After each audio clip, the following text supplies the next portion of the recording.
에마벨이 쓴 확신은 어떻게 삶을 움직이는가. 자, 이 책에 보면요, 이 확신이라는 이 감정이 우리 삶에 얼마나 중요한 역할을 하는지 참 잘 설명해 주고 있습니다. 결론적으로 얘기를 하면 어떤 문제를 해결할 때나 또는 어떤 결정을 해야 할 때 내 안에서 가장 근본적인 이런 자극이 되어주는 것이 바로 확신이라는 거예요. 그러니까 평소에 확신이 없는 사람, 자기 확신이 없는 사람은 늘 어떤 사람 또는 어떤 환경에 그냥 끌려다니게 되고 또 자신감이 없고 심지어는 자기를 사랑하는 것도 못하고, 그러니까 뭐예요? 남도 사랑하지 못하는 그런 불구자의 삶을 살게 된다라는 것입니다. 자, 그래서 이 자기 확신을 강하게 키우는 방법이 있는데, 자, 그 방법이 뭐냐? 제가 4가지로 소개해 드릴 테니까 잘 기억해 보세요. 첫 번째로, 확신을 만들려면 여러분 먼저 자기 자신을 소중히 여겨야 합니다. 그러니까 자신을 먼저 소중히 여겨야지 이 확신이 생긴다는 거예요. 자, 그러려면 자기 자신을 소중하게 여기는 이 구체적인 방법이 뭐냐, 비결이 뭐냐? 어떤 일에 집중해서 무언가를 좋아하게 만들라라는 거예요. 여러분 요즘 정말 내가 좋아하는 일 있으십니까? 여러분이 사랑하는 일 있으십니까? 이게 내가 정말 좋아하고 내가 정말 사랑하는 일을 만들어야지 내 자신을 소중하게 여기게 된대요. 그래서 저자는 취미 생활을 권면합니다. 뭐 애완견을 키우거나 요리를 배우거나 또는 집안을 가꾸거나 정원을 가꾸거나 또는 사회 봉사를 한다든가. 자, 그러한 일을 하다 보면 내가 좋아하는 일들을 통해서 내 자신을 스스로 돌보게 된다라는 거예요. 또 이런 취미를 다른 사람들과 함께 공유하다 보면 진지한 인간관계로 발전하면서 나를 위로해주고 또 나를 사랑해주는 사람들이 또 내 주변에 이렇게 생기게 된다는 거예요. 이럴 때 내 자신을 소중하게 여기게 된다라는 것입니다. 또 2번째는 어떤 일이든지 내가 한 일에 대해서는 책임을 지라. 여러분, 확신이 생긴다는 것은 어떤 경험을 통해서 나의 신념이 생겼다라는 것을 말합니다. 그렇기 때문에 좋은 경험이든 나쁜 경험이든 내가 했던 일에 대해서 책임을 질 줄 알아야지 내 안에서 확신이 생긴다는 거예요. 우리는 자기 자신에 대해서 바로 이해하고 그리고 책임질 줄 아는 사람을 성인이라고 부릅니다.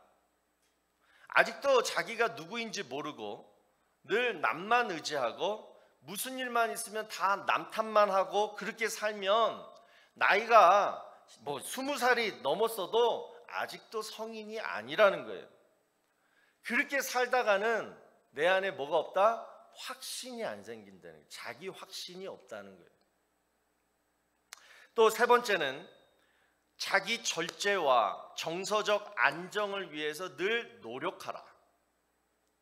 자기 확신이 있는 사람은 여러분 자기 감정을 잘 조절한다고 합니다. 물론 화도 나죠. 또 불안하죠. 걱정도 돼요. 하지만 이런 감정들을 통제할 수 있는 힘이 있다는 거예요. 그래서 자기 확신이 강한 사람은 실수하지 않는다고 합니다. 또 남의 마음을 상처를 주지 않는다고도 합니다. 또 마지막 4번째는 의사소통을 잘 하라. 자, 자신이 생각하고 느끼는 것을 분명하게 그리고 단순하게 표현을 하라는 거예요. 내가 무슨 말을 해야 할지 그냥 몰라가지고 늘 그냥 하다 말고 아직 안 하고 막 이러지 말고 잘 준비해서 늘 내가 느끼고 있는 것을 분명하게 단순하게 표현을 잘 하라는 거예요. 그러면 그럴수록 어떻게 되냐? 남 얘기도 잘 듣는다는 거예요. 그래서 이것이 발전하면 의사소통 때문에 오해를 주거나 갈등이 없다라고 말합니다. 아셨죠? 이 네 가지를 한번 트레이닝을 해보세요. 그러면 자기 확신이 생긴다는 거예요. 자, 그러면 여러분, 제가 무슨 말씀을 드리려고 이 얘기를 했냐면, 자기 확신이 이런 거라면 구원의 확신은 어떤 것일까요? 자, 자기 확신과 구원의 확신은 참 비슷한 것 같으면서도 완전히 다른 것입니다. 자기 확신은 내 경험과 내 신념이 나에게 확신을 만들어준 거죠. 그런데 구원의 확신은 내가 만든 것이 아니라 하나님이 만들어 준 것을 내가 확신하는 거예요. 그러니까 다시 말해서 자기 확신은 내가 만들어낸 거지만 구원의 확신은 하나님이 만들어 주신 것을 내가 잘 받아서 잘 킵하는 것이 구원의 확신이라는 거예요. 그러니까 여러분, 비슷하면서도 완전히 다른 거예요. 그러니까 여러분, 구원의 확신을 자기 확신으로 삼으려고 하니까 구원의 확신을 제대로 못 갖는 거예요. 우리가 올해 지금 매달 첫째 주에 나누고 있는 로마서 8장 말씀은 구원의 확신에 관한 내용입니다. 요즘 팬데믹이다 뭐다 해서 말씀을 점점 멀리하고 교회를 자주 이렇게 빠지다 보면요, 가장 먼저 드는 현상이 구원의 확신이 흔들리는 일이 벌어져요. 우리가 몸이 아프거나 일이 또 잘 안 되거나 또는 앞으로 내 미래가 좀 불투명해 보일 때에, 그때 자기 확신이 좀 분명한 사람은요, 항상 부정적이 아닌 긍정적인 태도로 이러한 모든 환경들, 문제들을 극복해냅니다. 마찬가지로 구원의 확신이 제대로 서 있는 사람은 팬데믹이고 뭐고 절대 안 흔들려요. 그런데 구원의 확신이 평소에 잘 자리 잡혀 있지 않았던 사람은 이때다 하면서 흔들리는 거예요. 그러면서 우리가 누릴 수 있는 하나님 자녀의 모든 능력, 권세, 특권 다 그냥 잃어버리고 성경에서 하지 말라는 세 가지: 염려, 걱정, 두려움. 그래서 늘 절망하고 좌절하고 세상의 쾌락 속에 빠져있고, 그러다가 결국은 하나님을 떠나게 된다라는 것입니다. 그거 하지 마시라고 우리 올 한해 한 달에 한 번씩 우리 구역원들 함께 모여가지고 진지하게 로마서 8장 말씀 나누시고, 그 말씀 가운데 여러분의 삶의 문제를 나누시고, 그러면서 뭐예요? 서로를 격려해 주시면서 구원의 확신을 세워 나가자는 거예요. 이게 2022년 우리 교회 목표입니다.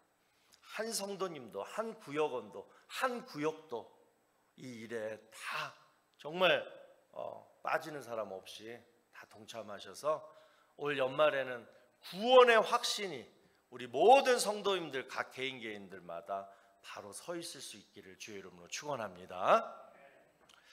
자, 이번 9월 달에는 구원의 확신 중에서 가장 중요한 성령이 하시는 일에 대해서 공부하고자 합니다. 자, 여러분, 엄밀하게 말하면 구원의 확신이란 결국 성령이 주는 확신이에요. 이거 외우세요. 구원의 확신은 내가 스스로 자기 확신처럼 내가 확신으로 만드는 게 아니라 뭐라고요? 성령이 주는 확신이다라고 믿으시면 되는 거예요. 여러분, 보이지도 않는 하나님을 어떻게 확신하십니까? 이 성경을 하나님의 말씀이라고 여러분 어떻게 확신하십니까? 기도하면 하나님이 이루어 주시고 응답해 주신다, 그 사실을 여러분 어떻게 지금 확신하고 계시냐고요? 그냥 무작정 믿어. 그러면 믿어져. 사실 여러분 이게 정답이에요. 이거 누가 만들었는지 정말 이게 정답이에요.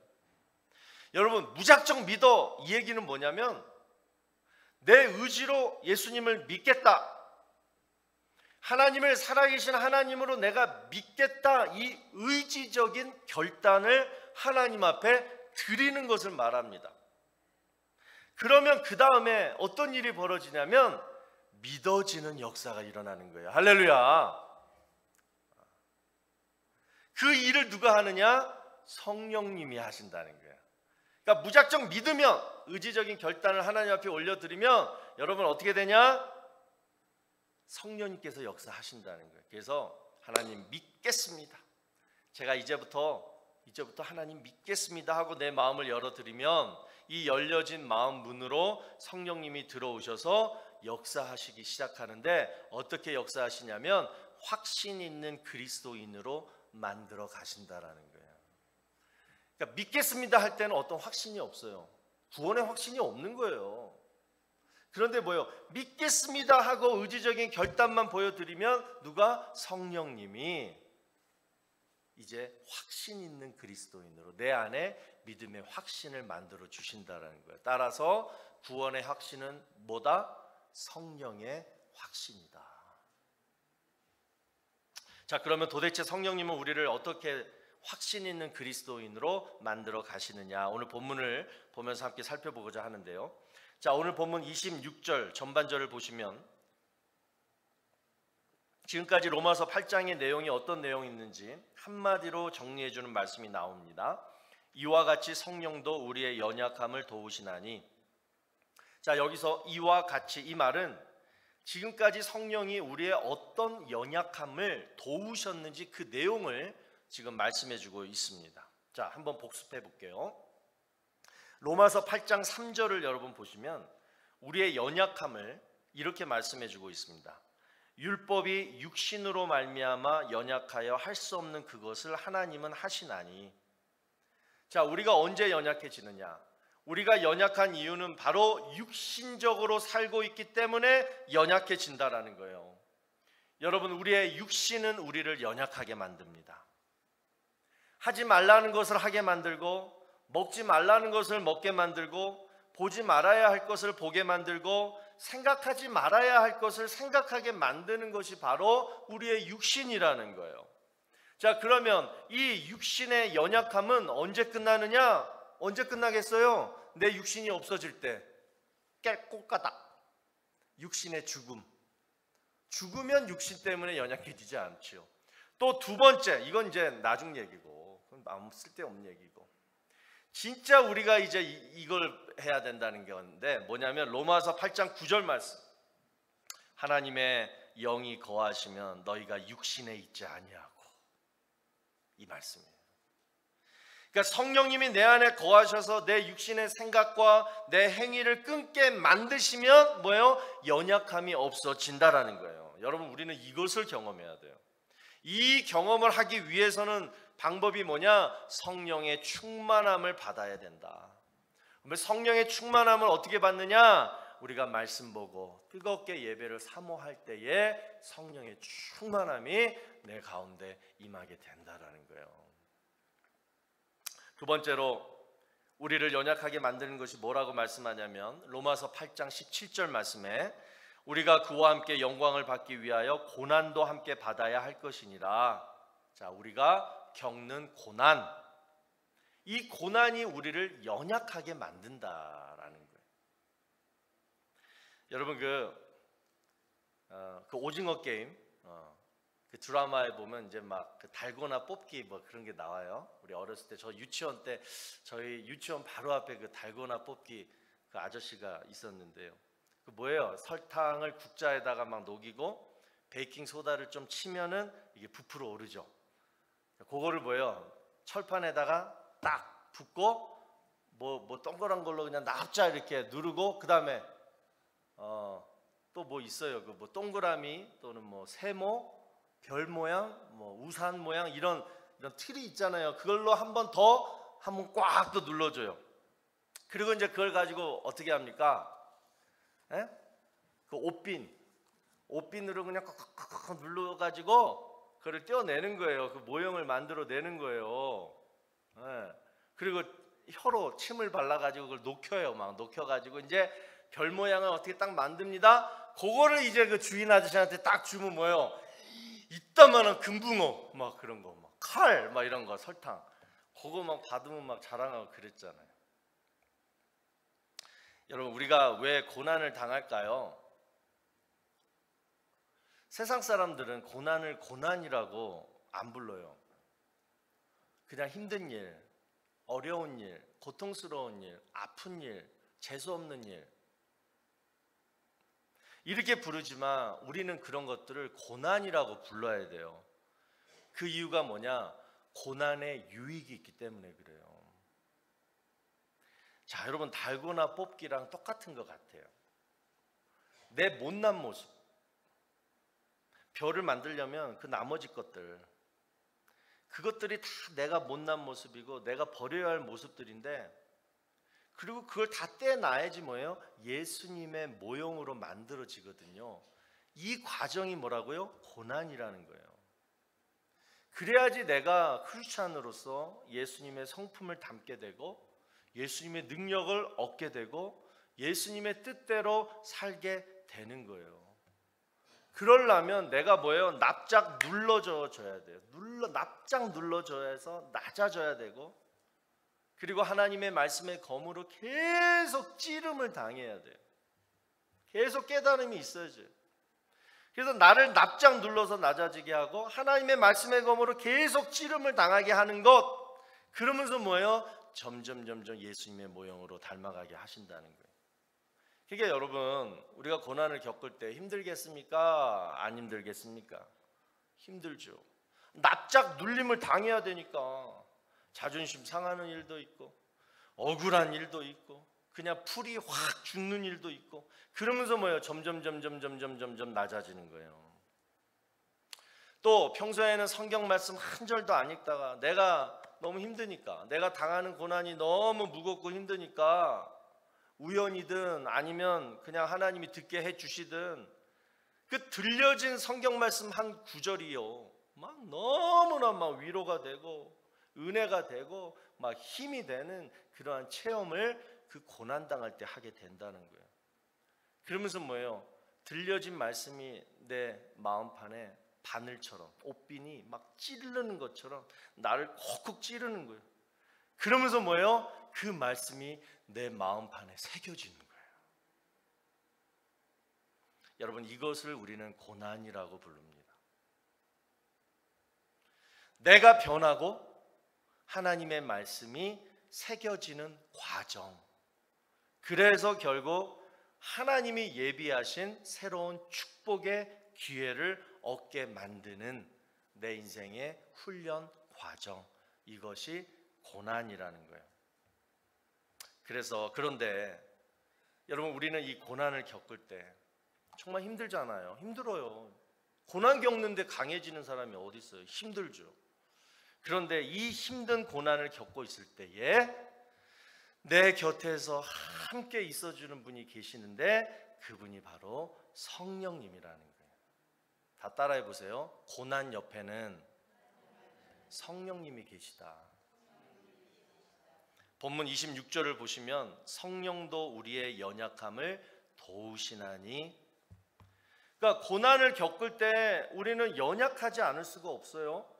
그런데 그때 성령님이 우리를 뭐 하신다고요? 도우시나니. 자, 여기서 도우시나니 이 단어를 여러분 헬라어 원어로 보시면 헬라어로 이렇게 말해요. 순 안티 람바노마이, 이렇게 얘기해요.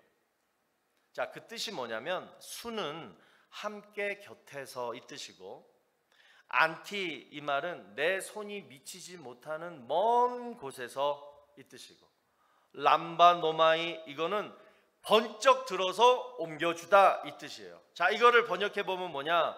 내 곁에 항상 계시다가 내가 감당할 수 없는 문제가 일어나게 되면 그 문제를 성령님이 번쩍 들어서 옮겨 주신다라는 뜻이에요.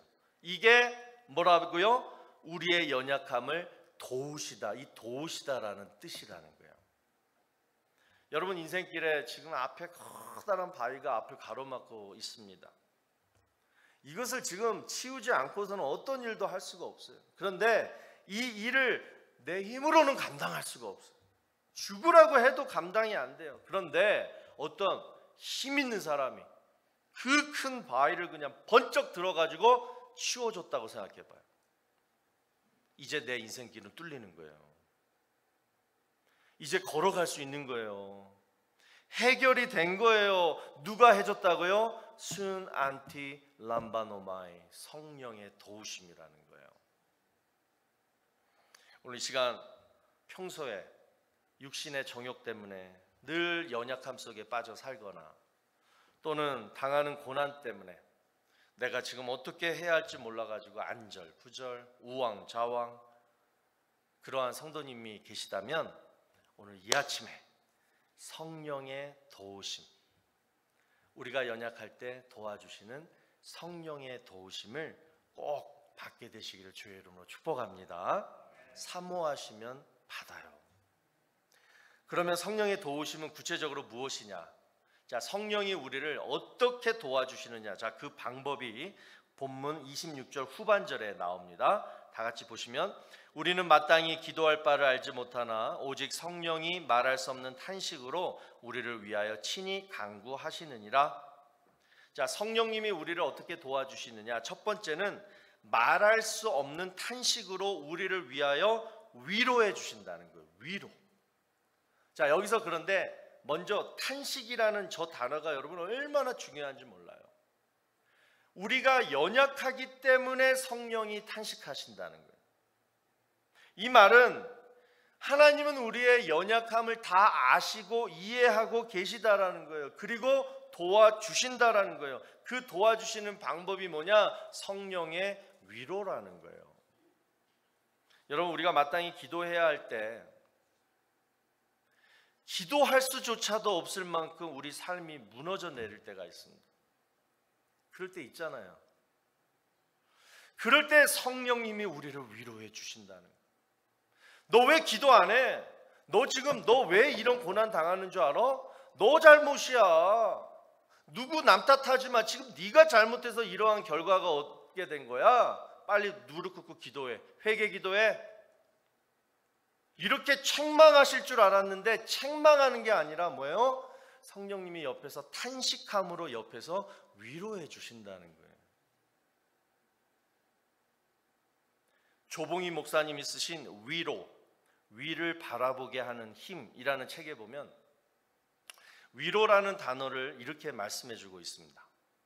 위로하다는 뜻의 comfort라는 단어는 옆에 와서라는 의미의 라틴어 com과 힘을 실어주다라는 의미의 fortis가 합쳐진 말로 그 뜻이 옆에서 힘을 실어주다라는 뜻입니다. 즉 누군가를 위로한다라는 것은 단순히 슬픔을 달래주는 이런 소극적인 행위가 아니라, 그러니까 여러분 그 있잖아요. 그 찬양 중에 아니 찬양이 아니라 그 트로트 중에 그 다 함께 차차차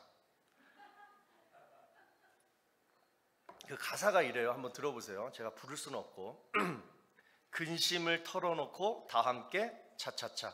여러분 한번 차차차만 한번 해주시겠어요? 슬픔을 묻어놓고 다 함께. 그렇지. 또 있어요. 차차차 차차차. 그 다음 잊자 오늘만은 미련을 버리자 울지 말고 그래 그렇게 다 함께 차차차. 저는 설교 준비하다가 이 찬양 가사 때문에 은혜를 엄청 받았어요. 근심을 털어놓고, 근심을 다 털어놓고, 또 슬픔은 다 묻어놓고, 그러면서 뭐라 그래요? 잊어버려. 그러면서 술 한잔 따라주면서. 이게 위로가 아니라는 거예요. 우리가 하는 위로가 다 이거잖아요. 그런데 조봉희 목사님이 말씀하시는 위로란 그런 어떤 소극적인 슬픔을 달래주는 그런 소극적인 행위가 위로가 아니라 진짜 위로란 뭐냐? 기운을 불어넣고 힘이 솟아나게 하는 적극적인 어떤 파워, 행위라는 거예요. 그러니까 우리가 기도할 수조차 없을 만큼 힘들 때 성령님이 우리를 이렇게 위로하신다는 거예요. 그러니까 위로가 먼저고 그 다음이 기도예요. 하나님의 위로를 먼저 받아야지 이제 내가 지금 당하고 있는 문제에서 눈을 돌리게 되는 거예요. 어디를 보게 되느냐? 위를 보게 된다는 거예요. 하나님을 바라보게 된다라는 거예요. 그 일을 누가 하시느냐? 성령님. 우리에게 기운을 불어넣으시고 힘이 솟아나게 하셔서 기도의 자리로 이끌어 가신다라는 거예요. 성령님이 하신다는 거예요. 그래서 여러분, 저는 이 구절이 오늘 눈물 날 뻔했어요. 상한 갈대를 꺾지 아니하시고 꺼져가는 등불을 끄지 아니하시는. 여러분, 우리가 정말 고난당할 때, 정말 힘들 때 딱 이 표현 너무 적절하잖아요.